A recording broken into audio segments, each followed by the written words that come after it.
Okay, so this discussion came up when Joe and I were tasting the 2010 Santa Barbara Winery Santa Rita Hills Pinot Noir. And the discussion was, this is a $21 wine, and we valued it at $30. And the discussion was, it was so close. And it got the gold, but it didn't get the blue ribbons, the exceptional value.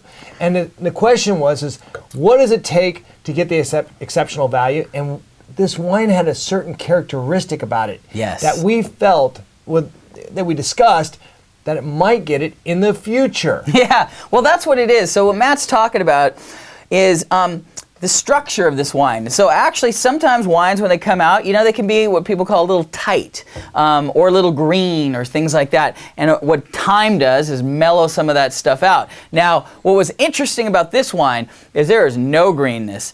And what it really is structure. So we're talking about a $21 wine that we valued at $30, right? So it's not, this is like a great value. I mean, you're getting huge value for your money, but what held it back from extraordinary value was that it's young. And young sometimes is good for a wine if you're gonna hold on to it. This is that kind of wine. What makes structure? That's really the question. What makes structure? Because structure is actually just holding this back a few bucks right now. That's right. And one of the things we said was that, well, there's a spice element. There's a strong spice element. It's the backbone of this wine. And we felt like once it mellowed out a little bit and integrated more with the wine, it would just get better. And we really felt like this wine would someday become more like a $40 wine.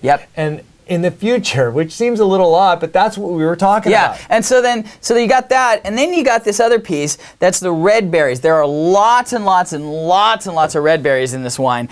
Almost every one, you know, all the raspberries and pomegranates and cherries, there's a lot of exotic red berry stuff. And it has a grip to it. It's got a tangy grip, and it's the structure. There's a little backbone of tannins in here. And so what that means is, today, it's really delicious, but 1 to 5 years. 1 to 5 years, you have this wine in a year, you have it again in 5, and this value, the value of this wine is only going to increase, which is what makes it interesting.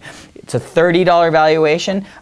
Bet you it'll be $33 a year from now. Bet you it'll be $40 or $45 or $50 5 years from now. And that's what does it, is that all that stuff mellows out and integrates and makes it even more pleasurable. Absolutely, Joe. And you know, one more thing too, not every wine does age and get better and more valuable. But this one here did, and that's why it's a 2 thumbs up to the future. It's a future 2 thumbs up to the 2010 Santa Barbara Winery. Go, from where? Santa Rita Hills. That's right.